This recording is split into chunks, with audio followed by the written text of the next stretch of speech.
The Huskies ran into a stubborn and determined Loyola soccer team. Even though the Huskies generated a season-high 3 goals, Loyola matched it with 3 of their own. As time ticked away, NIU was thwarted in their attempt for an overtime win and settled for a tie. Husky coach Jerry Collins has indicated he'll shake up his lineup today in hopes of getting the Huskies back on track.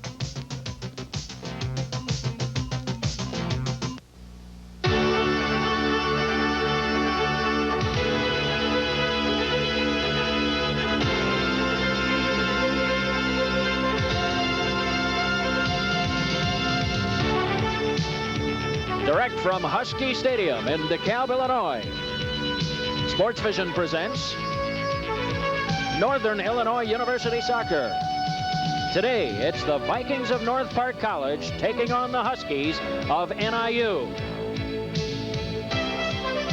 Well, they say smart people know to get out of the rain, and, well, I don't know if that means announcers are very smart or not, Pete Manos. I'm Bill Hazen. We're here. It is raining. They are going to get this game in here today. Hey, the Huskies just came off of their last rain-soaked game. You were there, and I'll tell you, it was a very tough outing with Loyola. It certainly was, and like you say, we're in the rain again today, and this time it's wet AstroTurf instead of wet natural turf. Yeah, so that should make things a little bit easier. We indicated that there are going to be some changes. Jerry Collins has indicated he's going to make some changes, particularly in the back, I understand. He wasn't very happy with his team's performance. Well, we're going to see Farnham in the back with Tim O'Keefe. There's too many O'Keefes on this team. That's right, there are 2 of them. We've also got Kloster and Korda starting up in front. Corno, I should say, and we've got Tweedell in goal. Right, we're going to have a goalkeeper change. Well, it'll be interesting to see what happened. What were your impressions having watched this team? What did you come away with? Well, I tell you, I think the Huskies are very frustrated right now, and this is a very key game for them because they should have won that game, and they know it. Loyola was very happy with that tie, and the Northern folks were not. In fact, the captains called a special meeting on their own yesterday, about a 45-minute meeting with their teammates, so we'll see what happens here. It's going to be interesting. They need this game very badly. Well, they really do, and we'll see if they can get it when we come back here to DeKalb in just a minute.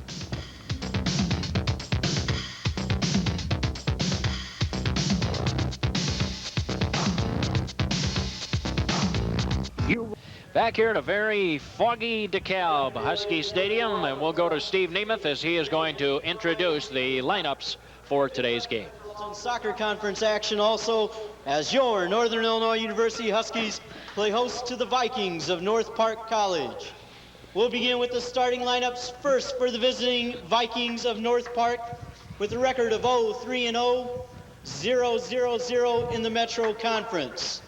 In goal for the Vikings, wearing number 1, a sophomore from Chicago, Peter Marafatsos.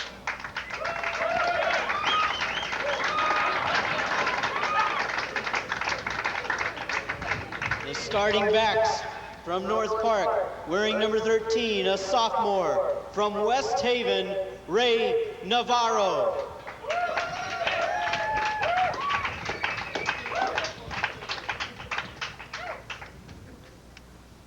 Number 15, a freshman from Kirkland, Washington, Kenton Johnson.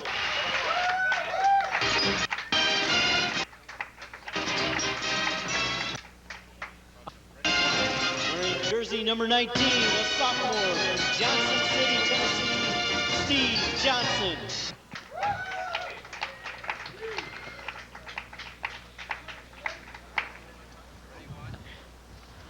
Wearing number 20, a sophomore from Berwyn, Kevin Lekwinski.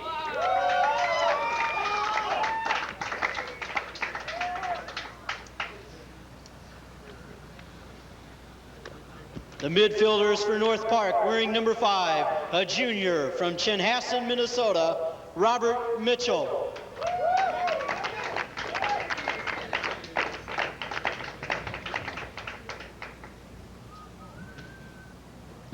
Wearing number 10 for North Park, a sophomore from Glenview, Scott Dahlberg.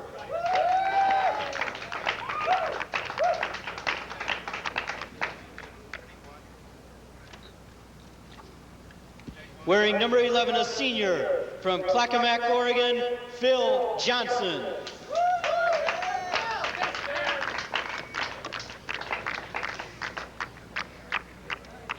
The Viking forwards, wearing number 7, a sophomore from Milaga, Minnesota, Paul Bergstrom.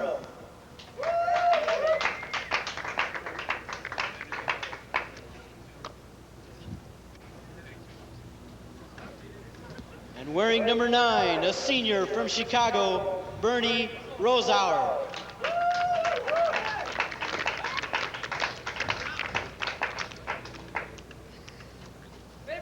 Wearing number 16, a freshman from St. Paul, Minnesota, Brent Chalgren.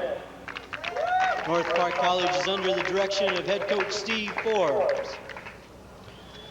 The Vikings come into the record with an 0-3 record, and they want to get their first win if they can. Here are the Huskies now.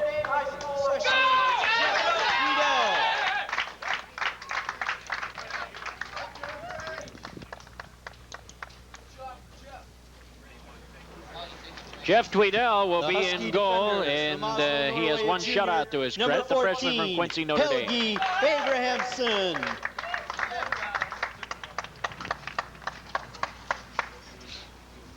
From Wheaton North High School, a freshman wearing number 17, Mike Farnham.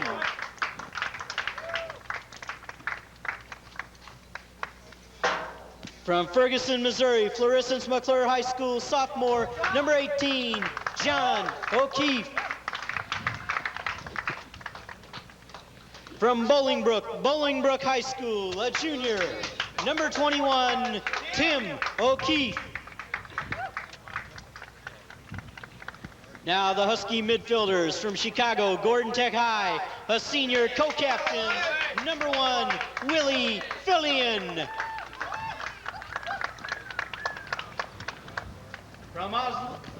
From Oslo, Norway, a senior co-captain, number 10, Atle Sundland.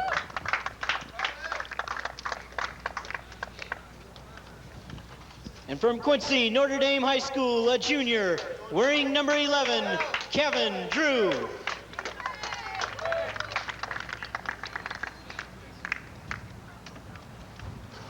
The Husky strikers from Naperville Central High School, a freshman wearing number 2, Jim Corno.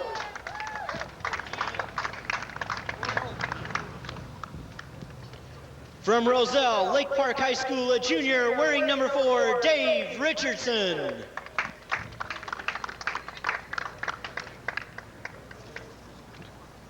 From Oslo, Norway, a senior, the Husky All-America candidate, number 7, Niels Foster. Head coach for the Huskies now in his 6th year, Jerry Collins. Those are the Huskies. They come in with a record of 2-1-1. Jerry Collins in his 6th year has a 42-41-5 record. Honored as the Midwest Coach of the Year in 1984. He's assisted by Johan Bergseth, and former outstanding player here. The trainer is Mike Koffel. So we're set to go. The Huskies are averaging about 1.5 goals a game. They've been giving up 0.75 goals a game to the moment. Seem to be rolling right along until this last game defensively when they sprung some leaks here, Pete, and it'll be interesting to see how the Huskies attempt to close them up. As we mentioned, this is a very key game for the Huskies, considering what happened against Loyola. You went back to 1984, Bill, when the Huskies beat North Park 5-2 that year. That's what sealed their first ever Midwest Metropolitan Soccer Conference championship. So maybe we can continue our winning ways here against North Park as far as the Huskies are concerned. Well, there's a good look at Jerry Collins in the middle. You can see him just turning around there with the red coat on, with a Husky and soccer written on the back of that coat. Just to his left with the green goalie jersey is Jeff Tweedell, who will be handling the goalkeeping chores for the Huskies today. The officials, the referee is Harry Berg, the linesman Dan Olson, and Rob Maxim as assigned for this game here today in DeKalb. So we'll get things underway. Well, you know, you're going to stub your toe a few times against teams that you don't expect, but you always hate to drop a game in under any circumstances that you think you could have or should have won, and that was probably the case with the Ramblers. That's true, and especially a conference game. You know, you hate to drop or tie any of those conference games. You'd like to have a clean slate as far as the conference is concerned. Well, we're going to get it underway. And North Park, the Vikings will get the opening kickoff. Gustafson and Rosauer are gathered at midfield. Brent Gustafson. We'll see them in action a lot today. And intercepts a pass, tried to advance it ahead. I noticed one thing right away on this roster. There are 5 Johnsons for North Park. Johnson and Johnson, but I don't know. Johnson. Much. That'll make it easy. You just say that Johnson has the ball and you can't go wrong, Bill. You're right about that. We just won't talk about which one. Here's the ball fed back to the keeper, and so Tweedale gets his hands on it for the first time and distributes it up the near side. Finds a teammate, Tim O'Keefe, who is starting. Brother John. I can't think of any products with O'Keefe named that way, but they're both getting a start here today. As I think they wanted to mix it up a little bit. Mark Success has been benched for this game, at least initially in the outset. He may well come off the bench. He's the big stopper back, and I guess for him. Well, I think Jerry, as you said, wanted to mix things up whenever you come off of a game like that. Which is what Jerry has done. Let's see what kind of results we get from that. Rosauer tried to field the ball over the far wing side. It was taken away, and the Huskies have it back. Back of the circle here. With it. Otley Sunderland feeds it straight ahead. It's off the foot of Nils Kloster, and then was dumped over Johnson. For Johnson City, Tennessee. Knowledge, none of the Johnsons are related. Drew coming in on the far wing side, got caught in the cookie jar. So this one will be a free kick coming up for North Park.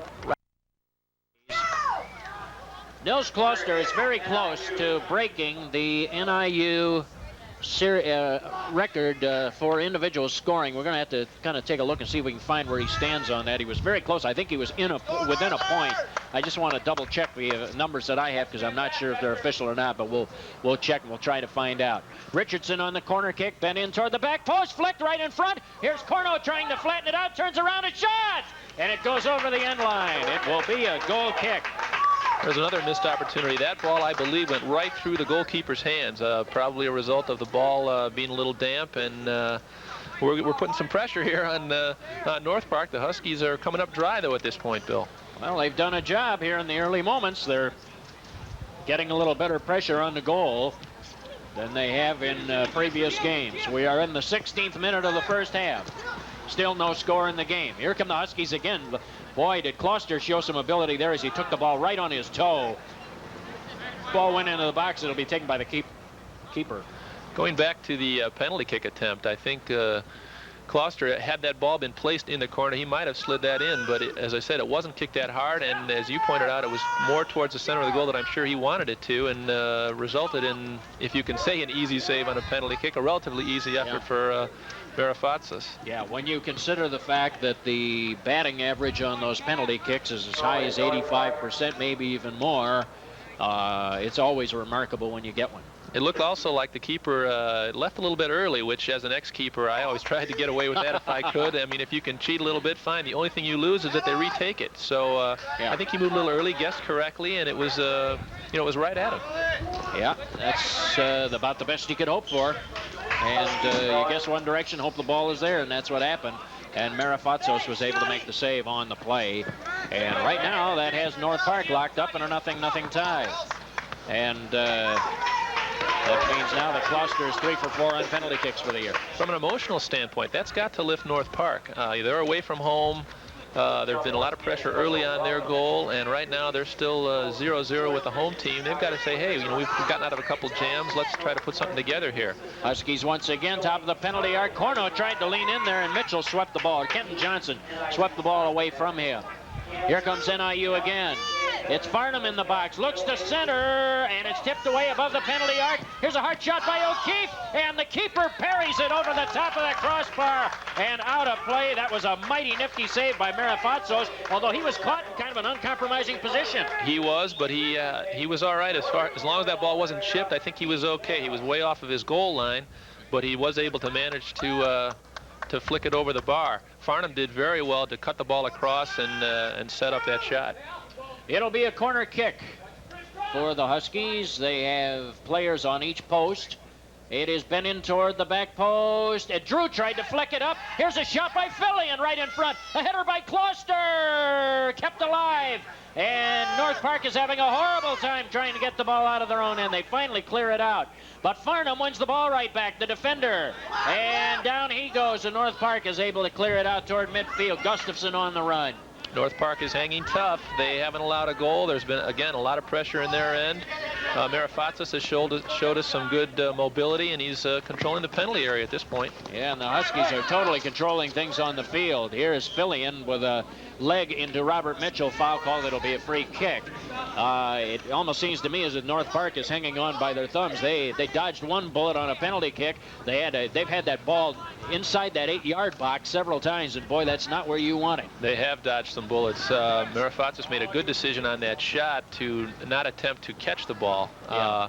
I think he did well to decide to tip it over the bar. That's an important decision for a goalkeeper to make, and it has to be made in a split second, that punch or catch decision. Now, I'll tell you what, with the speed of that ball and considering how far he was off the line, that was a heck of an effort to parry it. He had to parry that ball probably a good 12 yards. He was outside his 8-yard box, wasn't he? He showed some good jumping ability, and luckily for him, the ball was hit very hard. If it had been hit softer, it might have just gone over his hand and kind of trickled in. Cluster with a header from the free kick, and it goes over the end line. We'll remind you the broadcast rights to this game have been granted to Sports Vision by Northern Illinois University solely for the entertainment of our viewing audience. Any reproduction or other use of this program without the consent of Sports Vision is strictly prohibited. Bill Hazen, Pete Manos here from Husky Stadium. I'll say one thing, I really enjoyed our telecast out of Loyola, but it's kind of nice to be up in the air a little bit rather than down on the ground. I don't have to worry about that linesman blocking my vision this game. Well, nice. We certainly do have a better vantage point up here, Bill. Yeah. I have no complaints. No, and I'll tell you, I really enjoyed our visit to Loyola. They were very good hosts, and that's a nice field. Although, boy, I'll tell you, I don't think it's going to be easy for many teams to go in there and win with the nature of that field. It's going to be a real challenge. Here come the Huskies. Willie Fillion. Overlapping run. NIU, the ball put in the box. Abramson looking to cross it, and it's put right on goal, and the keeper was there hugging the far post. He had no problem with it. And so Marifatsis will now put his foot into the ball. At this point, the frustrations continue for Jerry Collins and the Huskies. I'm sure Jerry's wondering what the heck he has to do to put the ball in the goal. He's got a penalty kick. He comes up dry. A couple of other great chances. It's just that right now they're a little snake bit. Take a look right there on the takedown by Mitchell. Got in there a little late. That's a nice solid tackle, as they say. A little too much man and not enough ball there, Bill. Yeah. They used to call that in the NASL. I had a friend who played, he was a European, and he'd refer to that as a professional foul. You know what that is? That is the classic term, a professional foul. In other words, a foul that was committed when it should have been. Exactly. And had a desired effect of getting you out of a hole. Exactly. You can relate that in basketball to when a guy has an easy layup, someone grabbing him from behind and at least making him make the free throws. It's the same type of idea. Exactly. So Robert Mitchell did his job right there, the midfielder coming over. A goal kick now for the Huskies. And O'Keefe takes it, feeds it over to Farnham, and he'll start up the field. Good 40-yard ball, put it right onto the foot of Sundlund. Carno. Here's Fillion. And a good tackle from the side. Lukwinski that time. Kevin Lukwinski got over there. Very nice effort. Tim O'Keefe did hit that ball very crisply and very accurately, and I'm sure Jerry's glad to see that. Put it right on the money. Goes over the touchline. Well, the Huskies have systematically moved up the field. Tim O'Keefe puts it nearly. Boy, he threw that ball a long way, didn't he? He put that ball nearly inside the penalty arc from the sideline. That was a good, strong throw, and I believe it's hard to judge the wind here in the stadium because it does swirl, but I believe that was against the wind, so he did that very well. Yeah, indeed. I'm looking at the flag, and it seems pointed in the exact opposite direction. The breeze, which appears to be about 10, 15 miles an hour. It's waving the American flag, and the flag is pointed northwest, so the breeze would be out of the southeast, which is a rare breeze. Get a lot of south breezes, but not many southeast breezes here at Husky Stadium. I remember as a player here on the practice field, you prayed for anything but a west wind, because that west wind would come across the cornfields when it was time for when the fertilizer was out there, and that's the last thing you wanted was a west wind. Here we've got a corner kick coming up here, Bill. All right, first one for North Park. Now there's a story I hadn't heard. There are a few fields to the west of us, aren't there? Just a few. Yeah, the high-tech corridor is to the east. All right, to take that corner will be Mitchell. They have nobody packed inside the 8-yard box. It is a straight-on ball and it was taken by Abramson with no trouble. Good feet ahead. Cluster on the run. It's a breakout. Here he comes. Carrying it all the way down inside the box. Goes for the shot. He was taken down from behind by Lekwinski. And the officials say play on. He got more ball than body, they say. Well, you may have heard a few boos from the fans. I think a lot of people, and I think Kloster himself was looking for the penalty. Perhaps Kloster in the back of his mind was looking for the penalty instead of trying to slot that ball away, Bill. Yeah. He might have been thinking maybe a half step ahead. Here come the Huskies again. They have totally dominated this game in terms of field position. It really has been a one-way contest in that regard. Phil Johnson dumps it to touch, and it'll be tossed in. Here's the ball going back to Drew. Oh, he just narrowly kept that in play. Johnson trying to close on him. Phil Johnson, that is. Ball above the penalty arc, but there was nobody home. Might have been miskicked, or maybe there was some miscommunication on somebody making a run, but nobody came up. Looked like there should have been a player coming up from the back. Top of the penalty arc, a little header. Here's a drive by Drew, and that one goes over the top of the goalpost and out of play. It'll be a goal kick. We are now in the 20th minute of play. Here in the first half, we have no score. Bill, you mentioned keeping the ball in play on the sideline. For those viewers who might not be that familiar with a lot of the rules of soccer, all of the ball must be over all of the lines. So you can have a ball virtually 99.9% out of bounds, but if it's just touching that sideline, it's still considered in play. And the good ones find a way to do that. And, of course, you can run out of bounds. Another little thing, you can run out of bounds so the ball can stay in and the ball is not out. That's a good point. There's an old saying that the really great wingers, we'll come back to that. Here come the Huskies now. Ball fed into traffic. Richardson tried to get it back. It's set up for Jim Corno. Fake toward the penalty arc, brings it inside the box. Richardson looked across it, fires a shot. He hit the goalpost. He hit the goalpost, and was it the upper post? I think it was. So although it bounced off, it actually hit the football goalpost and bounced away, was declared out of play. It'll be a goal kick. Here you see the shot coming, and it does hit the football upright. And that is a concern when you're playing here. I know I always worried about that, because if the official's not really on the ball, he could think that would hit the soccer upright and just let play continue. So there was one more thing for a goalkeeper to worry about here at Husky Stadium. Yeah, indeed. The nature of the field is such, and with an artificial turf field, it means a quicker game.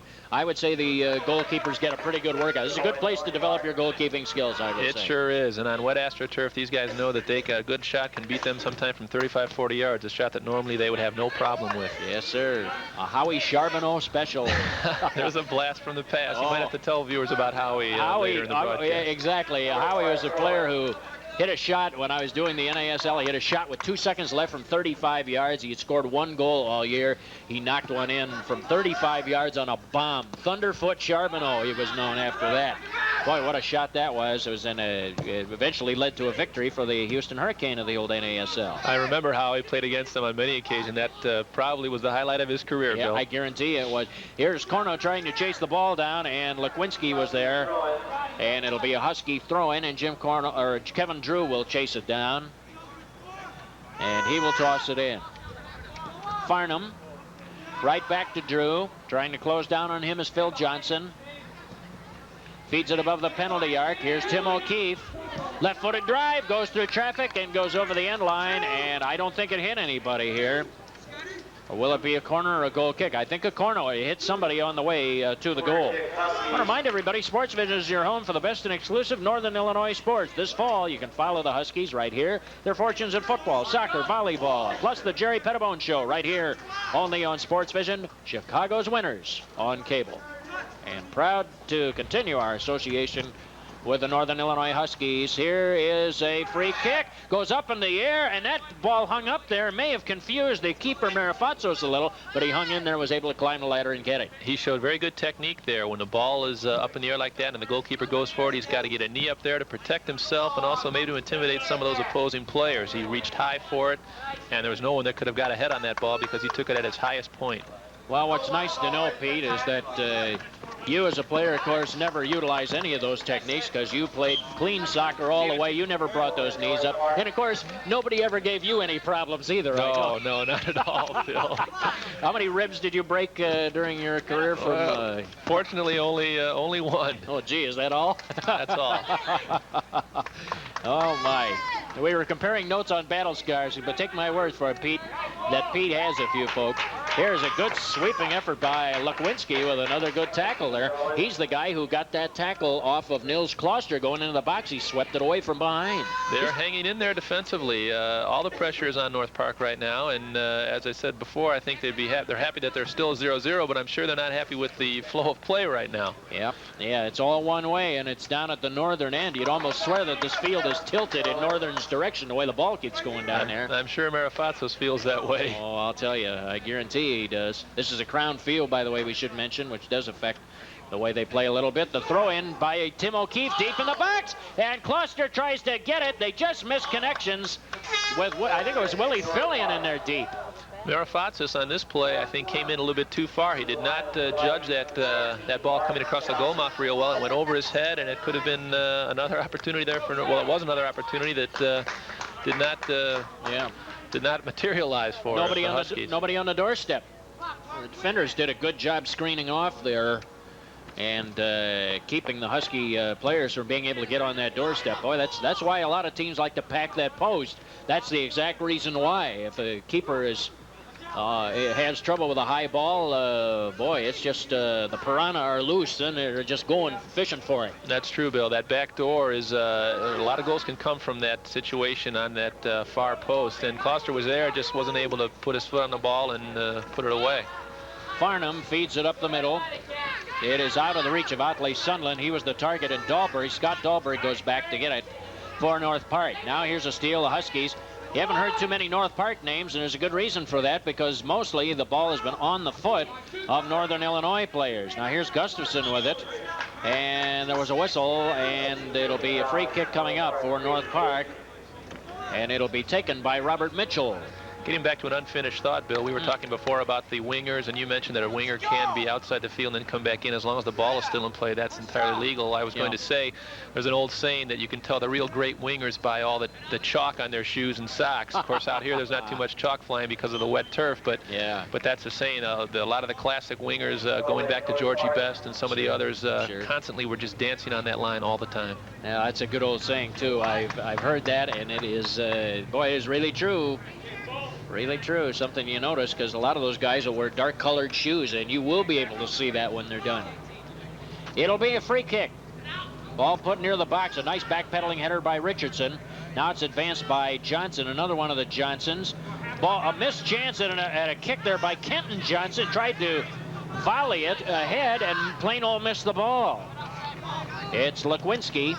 He feeds the ball ahead, and there was a whistle, offsides call. I tell you what, I kind of like Lukwinski, number 20, Kevin Lukwinski. He's doing some things out there. He's showing a lot of hustle. I think he got away with a little bit there when he pulled Kloster down inside the box, but you know, I think it was a matter of that he did whatever he felt he had to do there. And he was the one who pulled him down the first time also, That's if I right. remember correctly, but that may not have been his man.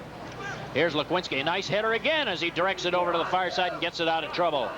Good effort. As the sweeper, Bill, as the sweeper, his responsibility is to pick up any man that does filter through there. So he's got to pick up the loose change, as it were. He is the man of last resort, except for the keeper himself.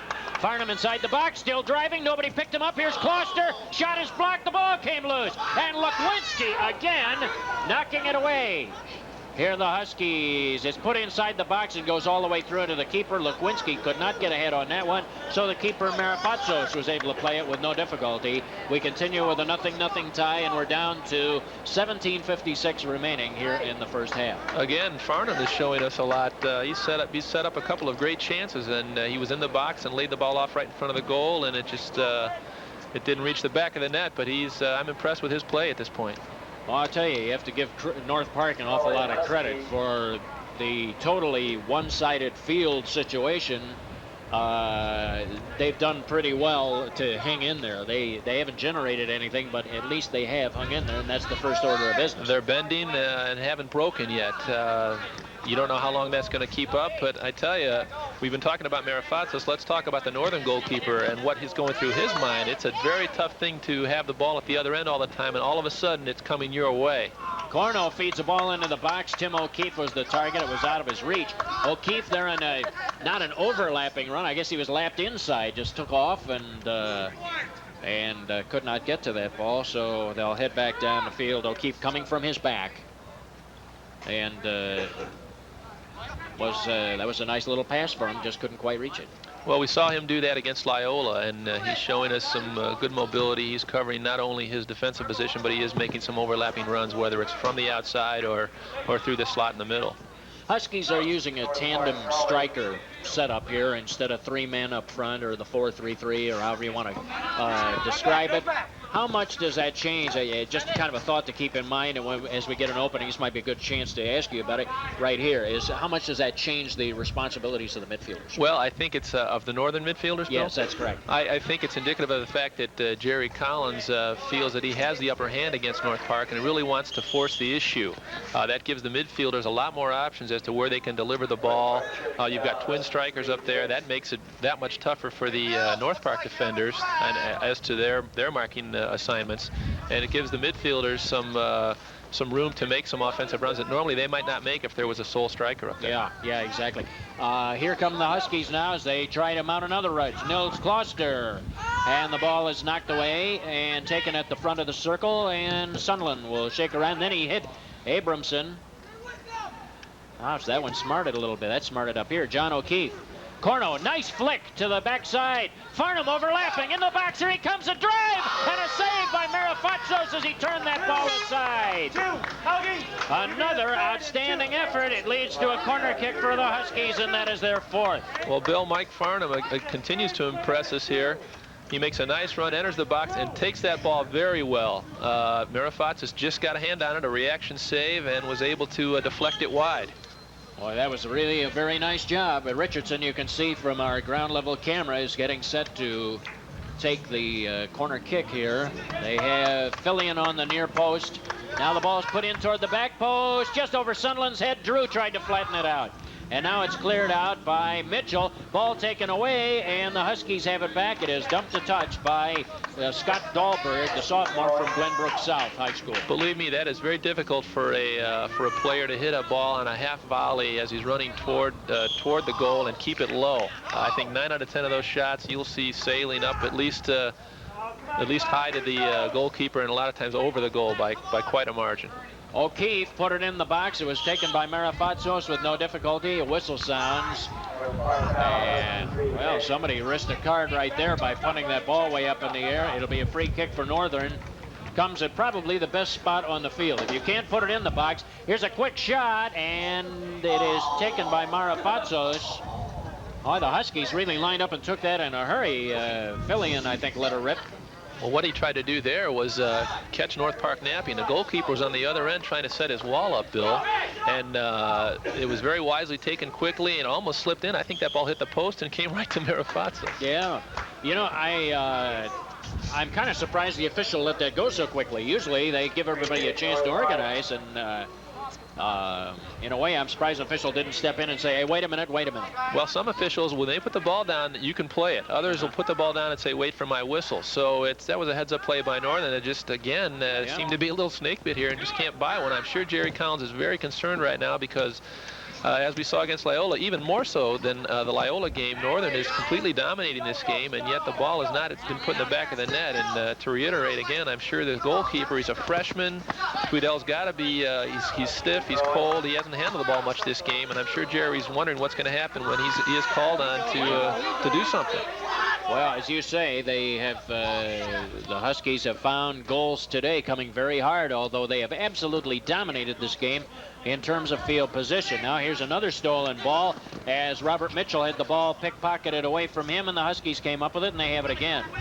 If you were to ask a goalkeeper what position he'd like to be in, whether it's Marifatsos for North Park or Tweedell, I'm sure most of them would say they'd rather be in Marifatsos' shoes. Even though he's been busy, at least he's very active in the game, and he made a couple saves early, and he looks pretty hot. Tweedell is right now, it's an unknown deal. O'Keefe to the back post. Drew heads it up in the air. Another header, and a great opportunity, and a missed flick just out of the reach of Preben Hulla. It was Drew, I think, who headed it over there. Man, what an opportunity, and they just missed again. I don't know what else you can do and not score. Drew headed it, and then that second header, oh, my goodness, they had the net wide open. The keeper was off the line. All he has to do is get anything on that ball, and it's going to dribble in. Right now, I think Marifatsis has a horseshoe in the goal there. He's made some nice saves, but he's been very fortunate a couple of times also, Bill. He sure has. Nils Kloster, I think it was Kloster or Abramson, who directed that header right over in the direction of Preben Hulla, and he just missed it. Hulla in for his first time here today. Here's a ball played to the near side. We had a whistle, contact. Well, the Huskies are thoroughly dominating this. 11.5 minutes remaining in the first period. But this is one of those games where you begin to worry because you have nothing on the board. A little fluke happens, bang, you're down 1-0, and then you're in trouble. That's exactly right. I used to hate games. As a goalkeeper, I used to hate games where you hardly ever touch the ball and everything was down at the other end because, as I said before, all of a sudden it's there and, you know, you've got to perform. Rosauer let one go from above the penalty arc, and it was wide of the mark. It'll be a goal kick, and John O'Keefe will take it. He is the sophomore from Florissant, Missouri. And we have some substitutions. Peter Krause and Phil Johnson are back in the lineup now for North Park. Those famous Johnson brothers. No, 2 of the 5. I think they brought 4 with them today. So we'll see everybody before the day is done. Here's O'Keefe. John O'Keefe for the Huskies. Feeds it ahead. It is out of the reach of Willie Fillion, but coming up from the back, Farnham, another good run. He has plenty of space. Here he comes inside the box. Gets around one defender. Down he goes. Down he goes. Lekwinski. Foul. They're ruling it's not serious enough to warrant a penalty kick. Bill, I'll tell you, I think they may have gotten away with something again here. Little shoulder block there. That could, there's a lot of gray area there. That's why it's tough to be a soccer official. I think, again, the Vikings were fortunate there. It'll be a direct, and this is from very deadly range. Fillion is the player closest to the ball. We'll see now. They're trying to adjust the wall a little bit. They want that wall pushed back a little bit further. No Husky players on the wall right now. Excuse me, Bill. The rule states that the wall has to be 10 yards from the ball. And you'll notice as soon as the referee turns his back, see how they start to hunch up again. Yeah, that's a familiar technique. Fillion tees it up quickly. A shot by Sendlin. A drive and a great save by Marifatsos as he leaped to his right, was able to draw the ball in. And Coach Jerry Collins right now has to be concerned about some of what he's seen here today. This set piece, Bill, was designed to go through a player's legs and then hit on goal by an oncoming player. I don't think Jerry was pleased with the placement of that shot. Ideally, that ball should go to the far post. Yeah. It was an easy save from Marifatsis because it was to his near side. Yeah, they're just, it's the old saying, they're just not finishing. That's all. They're doing everything right except finishing. That's it. And we knew that things would be a little tough for the Huskies to finish off some this year anyway, but they're not without some offensive firepower. They've had some great chances in this game, and you see the value of someone who can stick the ball in the net, a la Giorgio Chinalia or maybe a Karl-Heinz Granitza, someone with that ability to stick the ball away. They might not be complete players, might not play defense real well or support teammates a lot, but if they get that ball in there, similar to an Esposito in hockey that that can just make the most of a scoring opportunity. You bet. Here's another scoring opportunity. Richardson, down he goes in the box, and there was contact there at seam with Phil Johnson. Let's see what they rule. Now, what are they ruling here? This has to be a goal kick, and they had to rule no contact, I guess. Let's see. Yeah, he caught him, didn't he? With that back foot. The ball was last touched by Dave Richardson, and they're ruling that I think the contact came after he had touched the ball. So therefore, incidental contact, I guess, and play on, the officials say. It's a goal kick for North Park. I was going to say, if they were going to award a corner there, that's not possible. It had to be one way or the other. The corner was not an option. There. We still have no score. Coming at the half, Pete, I'm looking forward. We're going to chat a little bit and find out about some of your days here at Northern Illinois, and you're being named to the Soccer Hall of Fame. That was a very nice honor. I know you were very proud of it, and it was a very nice ceremony that they had in dinner they had last year. We're going to chat a little bit about that. A lot of our viewers were probably there and saw it firsthand. It was right here on the campus. It was a beautiful, beautiful setting. And we'll chat about that at half. That'll be some fun. We don't have to mention how many years ago it was that I played here, do we, Bill? No, just as long as you don't mention how many years it was that I was in college or when I started my announcing career. I'll be fair about it. Let's just say you played a couple of years after I was announcing. The names and dates have been changed to protect the innocent. Especially in soccer. I guarantee you they have changed several times over. And in the announcing business, too. Here come the Huskies out of their own end. I didn't know there were any innocent in that deal. John O'Keefe feeds it over. Here's Northern again. Richardson gets by Phil Johnson, feeds it to the outside. Boy, Farnham has been able to get some strong runs over on that side. Now, Sunderland let the ball go through, but he kind of crossed up Tim O'Keefe a little bit in the process. You mentioned Farnham. Right now, he is the man of the match. I think he has showed the most and has really created some opportunities and wreaked some havoc back there. But again, the scoreboard indicates 0-0, so I don't know how much it really means. Yeah, here's Preben Holla. Boy, he kind of bent down a little bit trying to get to that ball. Here he is. Can he keep it in play? Tries to bend it on goal. I think he went over the end line as he put the kick in toward the box area, and it was taken by Mirafatsos. It wouldn't have mattered anyway. Goal kick. The official there could have ruled a dangerous play on the Northern player, because when the ball's about waist high and you stick your head in there, they can call dangerous play even though it looks like the other guy is trying to kick you in the head. Yeah. Husky fans, NIU football, men's basketball, and women's basketball tickets are now available for purchase at all Ticketron outlets anywhere throughout the Chicagoland area in northern Illinois. For the first time, Ticketron has 35 outlets, including area Sears, Roebuck stores, Orange Records, and Bergner's. And if you live in the 312 area code, you can also purchase Husky tickets via telephone by calling Teletron at 312-853-3636. There's a lot of great telephone options to follow the Huskies, and we hope that we'll see you out here to follow the Huskies here on the NIU campus, or be it in Rockford or wherever they happen to be playing. Here are the Huskies now as O'Keefe bombs a ball into the circle. A backpedaling header there by Kenton Johnson. Huskies come out with it, and once again it's Drew. Feeds it ahead corner of the box for Hulla. Hulla had to give a little ground. Good tackling effort there as Gustafson tied him up. Hulla still has it. Looks for the cross. It's an in-swinger. A directed header there by Fillion. Down he goes. Play on, they say. Here's a drive. Right on goal by Tim O'Keefe from about 30 yards out, and Mirafatsos was in the right place on that one. That was a well-hit ball, a side volley, which is not easy to do in the first place, and then with the wind and the other conditions here, I was impressed with that shot. And it was not a sailor. That ball bent down, and that way you do have to make a save on it. Sometimes those side volleys are the ones that really have a tendency to take off on you. They do, and that ball, if you notice, I don't think had a whole lot of spin on it, Bill. It's a tough ball for a keeper to handle. It's kind of knuckling, and you're worried about the wind, and Mirafatsos handled it very easily. Made it look pretty easy there. He did. Didn't he? Did a nice job with it. 3:53 remaining and counting. In the first half of play, we have no score. Ball fed outside. Here comes Kevin Drew. He has Preben Hulla on his right.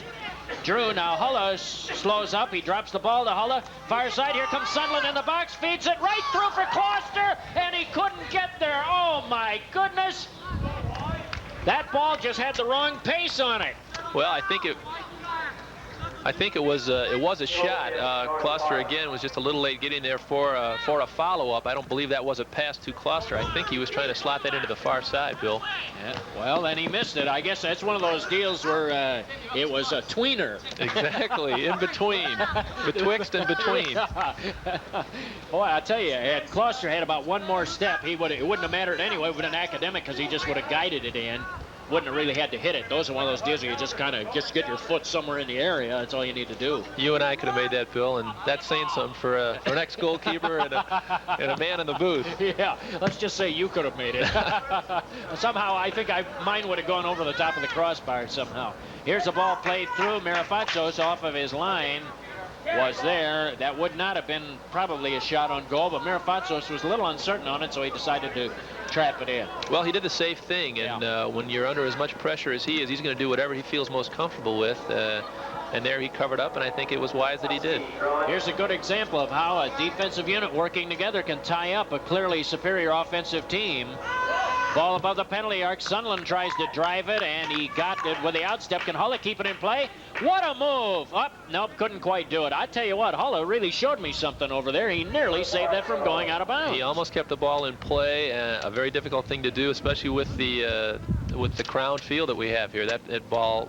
The field really drops off there. You can't really tell that from our vantage point or from watching at home, but there really is a serious drop-off from midfield to the end lines. Yeah, it looks almost like about 2 feet, maybe even more than that. If you stand on the field, you can tell, especially if you're on one of the end lines, the sidelines rather, you can really see it from there. That's what I said, end lines. I should have said sidelines. You can be at one sideline, look over the other sideline. A man could have the ball at his feet, Bill, and you wouldn't even know it. Yeah, exactly.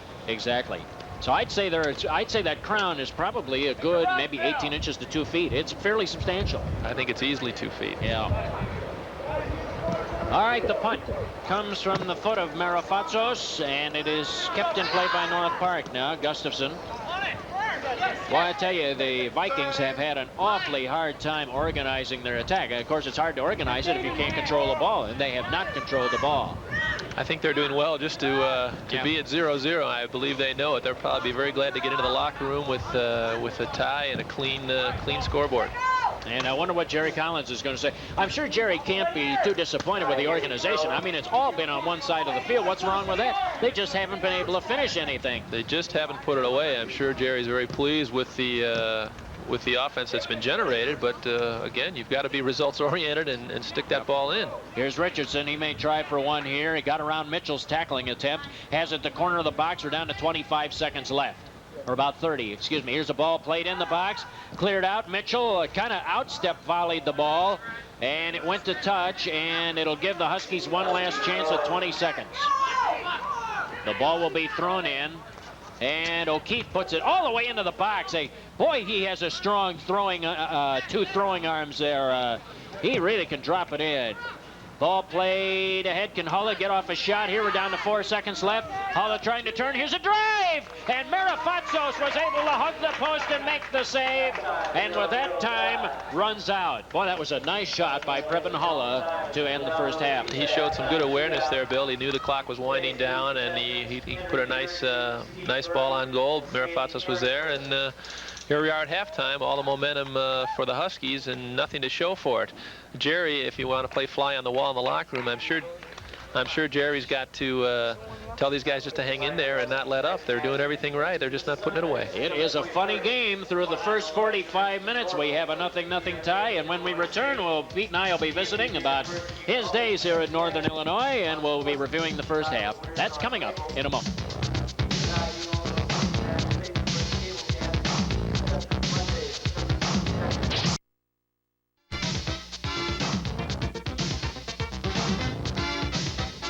Dormitories on the NIU campus. We are tied, scoreless tie here at the half. Bill Hazen back with Pete Manos. Boy, I tell you, it was a one-way roller coaster ride, Pete. I didn't realize until I saw the statistics that were handed to us just a few moments ago.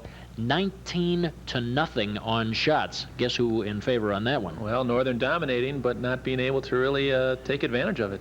You were mentioning how frustrating this is for goalkeepers, and I wish you'd just emphasize how difficult, in a way, just sitting around with your hands in your pocket is not easy. Well, the Northern keeper is a freshman. He hasn't touched the ball really all half. He doesn't have an official save to his credit, so he's basically starting from scratch and has to get all warmed up again, and mentally that's very difficult. Yeah, it's not easy to play this game on cruise control. Marafatsos showed us certainly what he can do, as he was very active, including on a penalty kick save by Nils Kloster. Did quite a job. Yes, he did. He made some great saves. Here we see Northern's really their best opportunity, and here you see the save being made. He guessed right, and as I said, I think he might have cheated a little bit, but he got away with that. He's been fortunate on a couple of occasions, but he's also made a couple of great saves, so he's very much in the flow, and 0-0.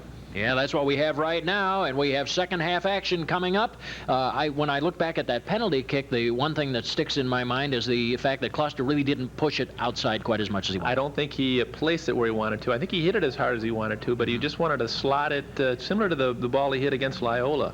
And it didn't happen for him. Maybe he would have been better off just cranking away and going to the keeper's right like he usually does. Yeah, indeed. Well, the Huskies have to roll up their sleeves here and get to work in the second half and get some scores on the board. We'll be back. Second half action coming up from Husky Stadium in just a minute.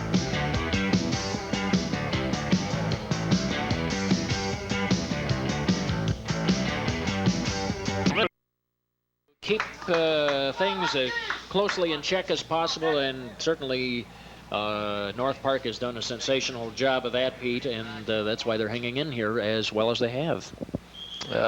Looking at the statistics from the first half, 19 shots for Northern versus none for North Park. Corner kicks a 4-1 advantage. Goal kicks, well, of course, North Park with the ball in their end most of the time, they have the advantage there, 8-2.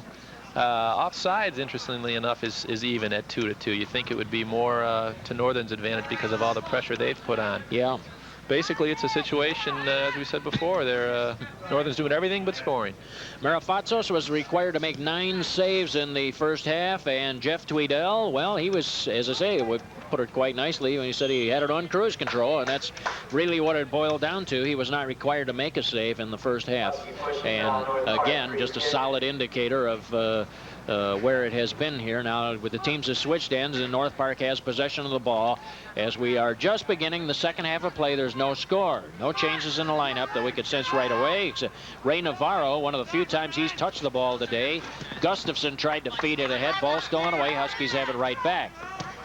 It is dropped back to Farnham, and you singled out Mike Farnham as a guy who you were very impressed. Oh, look at him move there, and then pass the ball off nicely. I can see why you're very impressed with this young man. Well, he's showing some good movement, good ball skills. He's moving off the ball very well, and he's making things happen. I think a lot of the chances that Northern had in the first half were results of his work. Did a very good job. I can't really fault him. I guess, I don't know if they sensed something from scouting or what, but they've been able to get him on some overlapping runs. You know, he's been able to come in from the wing, kind of a wing fullback type situation, and really make something happen that way. The right side of the North Park defense looks a little more suspect than the left side, as it were, and I think Northern's trying to capitalize on that, Bill. Yeah, good point. Good point. Here are the Huskies now. Farnham again, straight ahead advance, puts it onto the foot of one of his teammates. Here's NIU. Vincent Matthews, he tries to put it in the box. The ball hit traffic and is knocked over the near touchline and out of play. Nick Mariani in there wearing number 6. We're seeing him for the first time. Good look from our end zone camera as the ball is tossed in. Here's Mariani looking for the chance to cross. Good tackle there by Phil Johnson as he swept that ball away. Bring it across. And now Brent Chelgren was there, was able to get the ball away. It goes to Robert Mitchell. And Matthews picked his pocket. Here's Closter. Feeds it for Matthews. Can he get there? No. Mitchell screened him away and dropped it to the keeper. No damage done. I tell you, Bill, the Huskies are picking up right where they left off, creating some chances, putting some pressure on right away, and North Park finds himself in the same situation as they were in the first half, back against the wall, trying to keep the ball out of their own net. Here the Huskies once again going to work. The ball was given up on a throw-in. Sundlin feeds it back to the circle, and this is about as far back as Northern Illinois is gone. George Smith feeds it up the far wing side. Headed toward the end line, and it goes over the touch line before it gets to the end line, so it'll be a throw-in by Steve Johnson there. He was the guy chasing it down.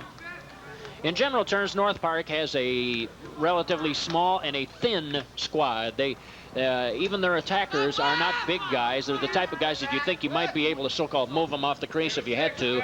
They're not going to get in there and really bang heads around the goal mouth. They're going to have to get their goal other ways. From a physical standpoint, it's not a large team, and which isn't to say that you have to have a lot of large players, as you know, on the team. They have some good speed. Their ball skills look adequate. It's just Northern has been able to really take the play away at this point. We haven't seen that much of North Park with the ball. Yeah, well, you know, it's a handy thing. You really don't see it till you get to the professional level. A guy who is big and strong and who stays on that doorstep, you just can't knock him out. The Huskies don't have a player like that. Here comes NIU. Closter in the box. A drive! Oh, man. As he put it over the end line, it'll be a goal kick. Nils Closter on a quick bang-bang counterattack play, and they got a quick opportunity off of it. Here he is entering the box. Just getting the shot off, and there's a little bit of contact there, but not enough to warrant any kind of a penalty. And North Park has a goal kick. They've come away again. Yeah, they dodged another bullet. Robert Mitchell that time was the guy who was kind of bothering Closter a little bit and didn't allow him to turn the ball back in. I think that's the thing that he did just running side by side there, didn't let him get it over to the far post. Well, of course, Kloster was aware of the pressure, and it was just enough interference to get him out of sync. Yeah. I was talking about the big striking forwards, and of course there were a number of them that were outstanding players in the pro ranks, but the one who always comes to my mind is a guy who wasn't all that big. Here's the ball now as Northern Illinois has it. Near the box, is placed in right near the penalty spot and headed out. Sunderland, do we have a man in there? A foul call. Let's see, Kloster going up the back. It'll be a free kick. The guy that I think of, he wasn't the biggest guy around, but he had the biggest legs I've ever seen, Gert Mueller. You just could not move that guy. He had legs that were like tree stumps. He was enormous. He was a fire plug, very short but very stocky, and protected the ball well. He really covered the ball well. The forwards that can really hold the ball well and keep people off, they turn their back to defenders and they can take a charge and still maintain control of the ball. They're the ones that really can make things happen in the middle. Another guy that protects the ball real well. Well, Quinalia does, but he's not as physical as say, a Gerd Mueller.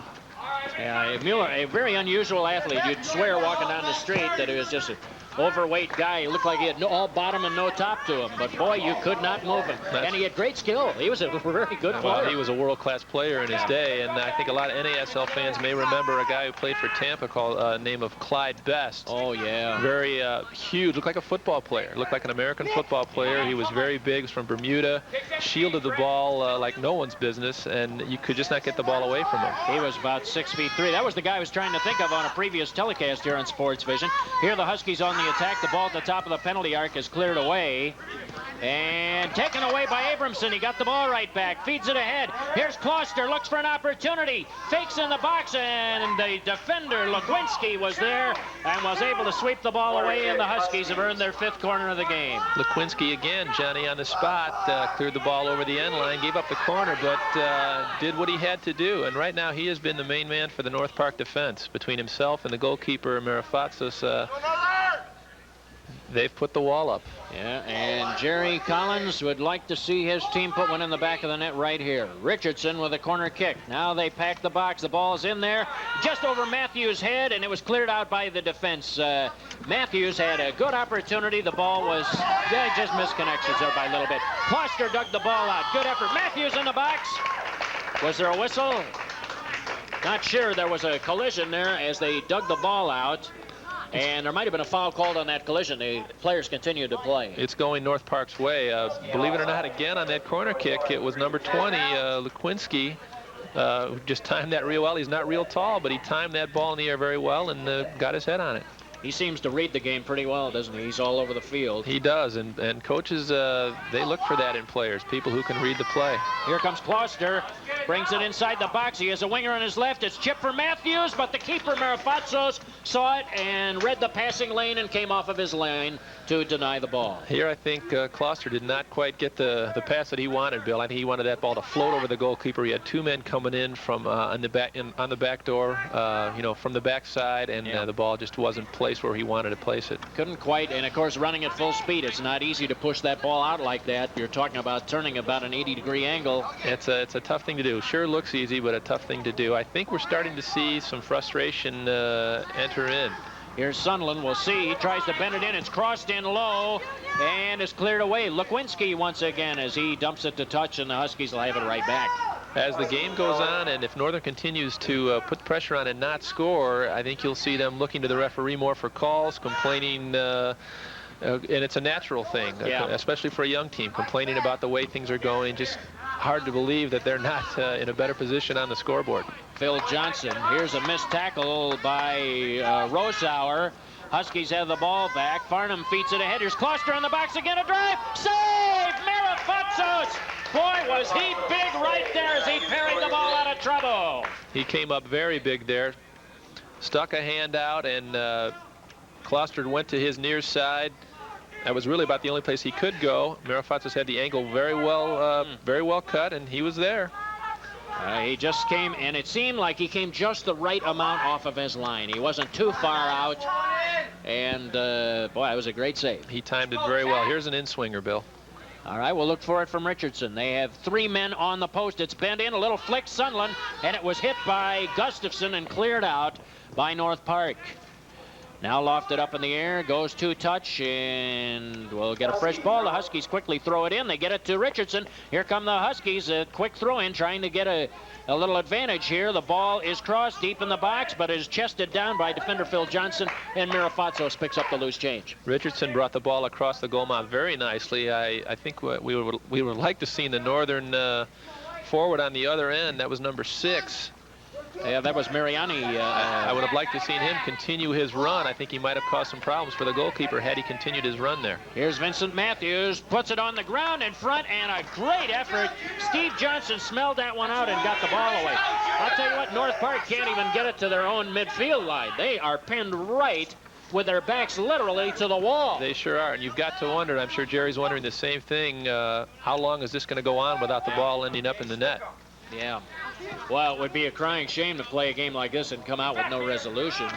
It's happened before, and yeah. it very well may be happening here again, Bill. 34-15.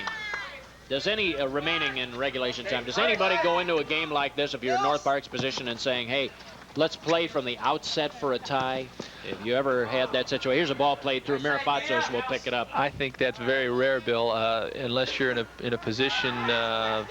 It happened in the NASL, I think, a few times when there were points awarded for ties and wins and trying to make the playoffs, that type of thing. But, you know, you're out there to try to win the game. At this point, I'm not saying that they wouldn't be happy with a tie, but, of course, North Park would like to bring the ball down and score. Nice back heel pass. Here's Sunderland on the run. He'll look to cross it. Now puts it in. Mirafatsos leaping off of the line, takes it in the 8-yard box. Very well taken. He read the cross nicely and came out very sure-handed. And again, he's hot. He's in the flow. It's going to take a nice shot to beat him, I think. I don't think he's going to beat himself here, Bill. You know, that hit me. It seemed to me when I saw him take that cross, the more and more I'm impressed. Here's Closter. He lofts one up high into the air, and this one goes all the way over the box. Kept in play by Mariani. Nope, went over the touchline. It seems to me that with every save, with every effort, this young man, Peter Mirafatsos, is getting more and more confidence. He is a very confident keeper out there right now. That happens. Confidence builds on confidence, and success builds on success. He's definitely in the flow. All right, here comes Farnham bringing it in. Looks for a chance, crosses it right in front. The ball's loose. Matthews, and he shot it over the top. I think it was deflected, Bill. I think it was deflected by number 15, Kenton Johnson, who helped out his goalkeeper. Let's watch it again. Farnham feeds it across. You can see that time Closter just couldn't flatten it out. He was the guy who actually wanted the chance. It didn't look like it.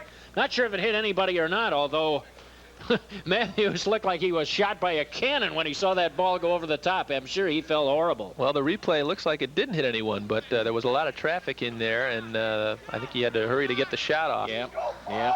Again, all sorts of pressure and nothing to show at this point. Well, and Nils really wanted to flatten it out. What he wanted to do was volley that, full volley that, and I don't know, he was kind of going down there. I don't know what happened, if he got pushed from the back or what happened. It was out of the view, our view, and suddenly he was going down. He couldn't flatten the ball out, or else Nils would have stuck it away. Here come the Huskies again. And the ball is knocked away, goes over the touchline on the far side. The North Park defenders sure have been scrambling, of course, to help out the keeper, and they're working very well together. When the keeper comes out, there's guys back on the goal line, and of course, as a goalkeeper, you love to see that. Yeah. And that's their job. When the goalkeeper makes an exit, have at least one guy on the line, sometimes two, and that time there were enough guys in there to create a little confusion.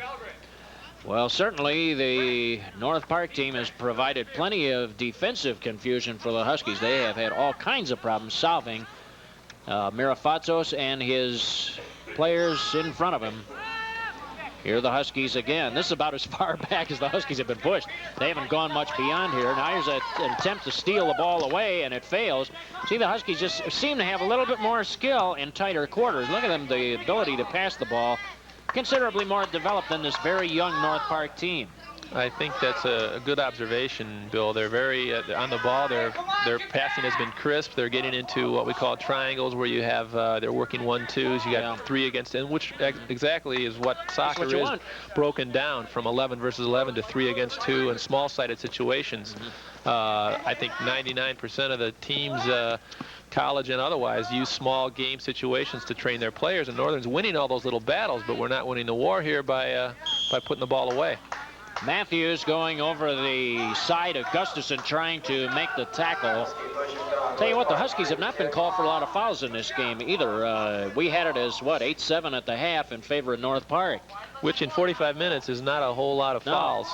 This is very much not like what we saw in Chicago against Loyola. That was a much more physical game. Yeah, Gustafson and Mariani collided. Here come the Huskies out of there. Sunland feeds it to the far side.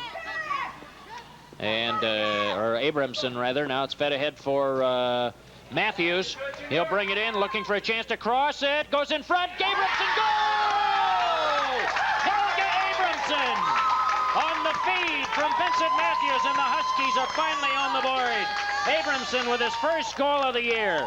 First 2 points of the year. The assist goes to Matthews, his second of the year. Matthews does a great job getting to the byline, to the end line, cutting the ball across. And this time, it's in the back of the net. Boy, that defender, Robert Mitchell, number 5, was caught in a real tough spot, wasn't he? He was starting to close down on the ball carrier, and the moment he did that, Matthews was able to pass off there, and I think Coach Jerry Collins may not look like he's breathing a little easier, but I have to believe he is now with the 1-0. He's got to be relieved now. Something Northern needs to guard against right now is the easy letdown, or the obvious, the natural letdown. Once, well, okay, we finally scored. Yeah. Now they got to make sure North Park doesn't come by and get a squeaker. Now they want to really roll up their sleeves and see. Let's see if we can put on some more pressure. Well, it was bound to happen. I mean, we've talked about it. I'm surprised, in a sense, it took until the 15th minute of the second half, or 60 minutes of game time, to get a goal on the board, considering that Northern has been so dominant in terms of field position here. Well, good things come to those who wait, Bill, and it finally came true for them. This next, I think, 10-15 minutes is going to be the key for the ballgame now. If Northern can keep the pressure up and maybe put another one in. Now, Northern Park's got to be a little bit down. They've done well, but they're still behind. They finally had a goal scored against them. Let's see if Northern can capitalize on that, or if North Park comes back and sticks one in, then we're back to square one. Gustafson and Steve Johnson. This is the best position North Park has had. The ball goes to Gustafson. He'll look for the cross, bends it in above the penalty arc, and it was a misguided missile as Cheldren. It was out of his reach. Now the ball put into the box, and the keeper, Tweedell, who probably was wondering if he failed to brush his teeth or something while everybody was keeping away from him, but he finally got a chance to feel what that soccer ball is like. Well, he did, and I'm sure he was glad to get a touch of the ball. You notice he looked just a tad hesitant about coming up for that ball. He did. And I'm not blaming him in the least bit. It's a tough thing to sit around and then have to come on duty. Here they go again. Ball crossed toward the back post, and that time the target was Kettle Torp, and he took a pretty nasty fall inside the box there, and North Park was able to clear it out. It goes over the touchline, and North Park will have a throw-in. That's Dahlberg there. He'll toss it in, and it'll go into the keeper, Marifatsos. And he'll go ahead and look at what he has up the field. We were talking earlier about the number of fouls versus the game against Loyola. I think another point to mention relative to that, Bill, is the fact that we're on AstroTurf here. And most of the players are maybe a little bit less inclined to come in on that full slide tackle on turf than they would be on nice, wet, natural grass. Well, I'll tell you, I need to see what type of tackler Lukwinski is. Here is the feed in front, a shot, goal! Beautifully done! Willie Fillion, his second goal of the year. And the feed that time from Matthews again. Well, Northern taking advantage of as we talked about, North Park's a little bit of a letdown. They played so well, and then the floodgates have opened now. You'll see it's the same type of situation as Northern's first goal. A numerical advantage in the offensive third. The ball's brought across, and really nothing the goalkeeper could do as on the first one. I can't fault the keeper on that. No. It's just a result of constant, relentless pressure, and it finally wears on you. Well, that makes it 2-0. The assist of Vincent Matthews. We'll see George Smith He was, I don't know if he came out or not. I know he was in there earlier. He may have just gone over for a quick word with Coach Jerry Collins, who you saw there. Matthews gets his second assist and third point of the game. That goal going to Willie Fillion, his second of the year and fourth point of the year. So the Huskies now with a 2-0 lead. Here they come again. On the outside, overlapping run, it's Fillion. He'll look to cross it this time. Good move, the ball's tackled away. Can he get it back? Tries to sweep it toward the goal area. And it's taken off his foot by Rosauer. Now here's one of these deals where the floodgates start to open and you kind of wonder if the whole thing isn't going to come down crashing down on the Vikings. That's exactly right. I think you'll see a little bit of the Springs kind of out of their step now. They're 2 goals back, and they have defensively done everything you could possibly ask them to do. I think they realize that that their backs are against the wall, and we could see a run of goals here, Bill. Well, their problem is, too, they have to play to win. So subsequently, they have to really string themselves out now because they have to start pushing forward. The moment they start pushing forward, you know, they've had everybody packed back in that box. Now they become a little loose back there. That's true. They become more vulnerable. Here's a pass into the box. It's tipped by Matthews. Kloster keeps it alive just outside the ball. Look at Nils Kloster go after that ball. Boy, what an effort. Still has it. Here he comes, looking for a chance to cross it. Puts it right on goal, and Marifatsos was there. I think Kloster felt there he had no chance to really cut the ball across. He was just trying to stick it in on the near side, and Marifatsos had it well covered. The Huskies scored in that critical few minutes after the first goal, and now it looks like they're in command as they have been, but in command on the scoreboard where it counts, and I'm sure Jerry Collins, as you mentioned, is feeling a lot better about this right now. Well, I'm sure he has to be. That loosens the pressure a little bit as the Huskies going after their first conference win and their third regular season win. Here's a ball inside the 8-yard box, and Marifatsos was there to get it. Can't complain at all about Marifatsos' performance here in this game. He's been brilliant. The goals, by the way, officially coming at 29-38. Helge Abramson, assisted by Matthews. And then at 27-12, Willie Fillion with Matthews on the assist. So those are the 2 goals officially. That, by the way, the time we're giving is time remaining. They keep it both ways here, so they just kind of take it in whatever way you want it, they'll give it to you. So that is time remaining, match time remaining, I guess we should put it in those terms. We talked about this at the last broadcast with Andy Myers, and it depends where you're playing, what field you're on, and how they want to keep the clock. It can be very confusing. Yeah, well, the traditional way is to give total match time, but it'll vary from place to place. Here come the Huskies now, ball in the box. Matthews trying to get it, a hard shot! Goal! Vincent Matthews, he took it inside the box. That ball went right off of the hand of Peter Marifatsos. He didn't have much of a chance on that one. Matthews got the goal. He has a 4-point game going. A goal and 2 assists. Not sure who got the assist. Kind of topped it. Well, you see the ball sneak underneath the goalkeeper. That's a ball he probably feels, and I believe I would agree with, that he should have had, but I think it's a result of he's been under pressure the whole game. Now a couple have gone by him. He's probably down a bit, and the ball ends up sliding underneath him. So we have, as we said, the floodgates are open now. Abramson gets the assist, and that is a 3-point day for Helge Abramson. And now Matthews with 4 points on the day. I agree with you looking at that replay back when I initially saw the shot.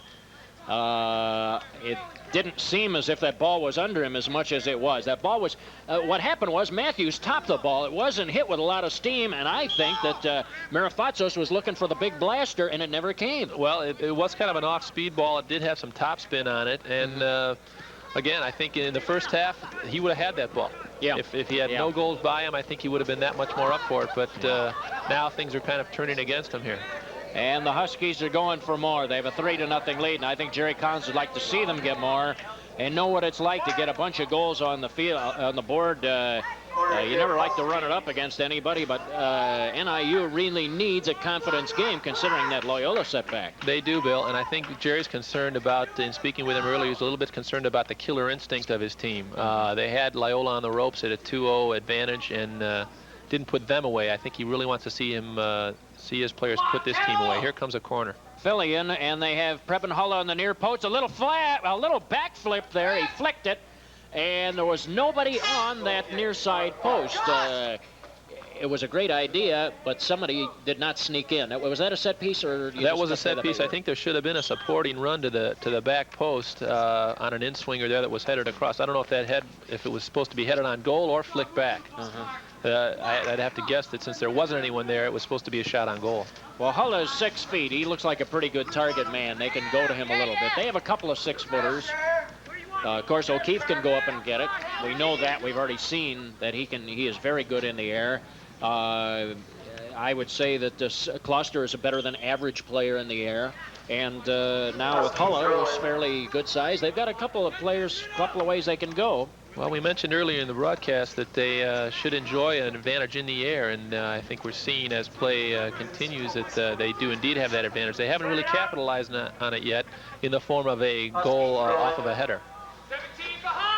O'Keefe will throw it in. Look at that magnificent throw all the way into the 8-yard box. The ball came loose, and Willie Fillion had gone up the back. Was there a foul called on that or not? I'm not sure. There was not a foul called, and Marifatsis looks like he was looking to the linesman saying, hey, I was elbowed a little bit there. How about a whistle? Yeah. That had the effect, Bill, of a corner kick. It was such a strong throw and into the goal area that that was a good chance. Boy, in a way, I'm kind of surprised we didn't see more of Tim O'Keefe in the game against Loyola. Boy, if he can throw it that far in, he ought to be able to bomb one right on goal practically in that very narrow field at Loyola. The only thing I can think of in response to that, Bill, is that perhaps with the ball being so wet and the weather being actually lousier than it is now, it has stopped raining and the field's drying out a little bit. I think maybe that affected his throw-in ability. That could well be right. Could well be right. Here's a ball to Vincent Matthews, straight ahead for Hulla. Fakes the shot, looks for an opportunity, feeds it across. Matthews traps it, a shot. Marifatsis with a big save right there. He came out and he took one at point-blank range. Here are the Huskies. They have it right back. Ball in the box. O'Keefe for the drive, and Marifatsis stopped that one. Again at point-blank range. He's done very well here in this last few seconds. Here's Farnham driving in the box, and down he goes. A takedown by Phil Johnson, who himself appeared to be tripped. The ball was over the end line, and now they've ruled a corner. I don't know exactly how they came up with that. I don't know. Well, we've got a flurry of activity here, Bill. Marifatsis is showing some. Here his legs are taken out from under him, and they're ruling a corner. He's showing some good ability to come off his line and really close down the opposing player. Phil Johnson never touched that ball, and it was a little takedown special there. That could easily have been called, or perhaps could have been called, a penalty kick. Here's an in-swinger. Mariani, this time it goes right in front. The ball's loose in the 8-yard box. Corno tried to bang it in. It is cleared outside and lofted up into the air, chased down by Northern Illinois' Barry Garofalo. In the midfield, it is Chelgren. Ooh, and a little shoulder block there by Rosauer, and going down hard that time was, for the Huskies, was Kettle Torp.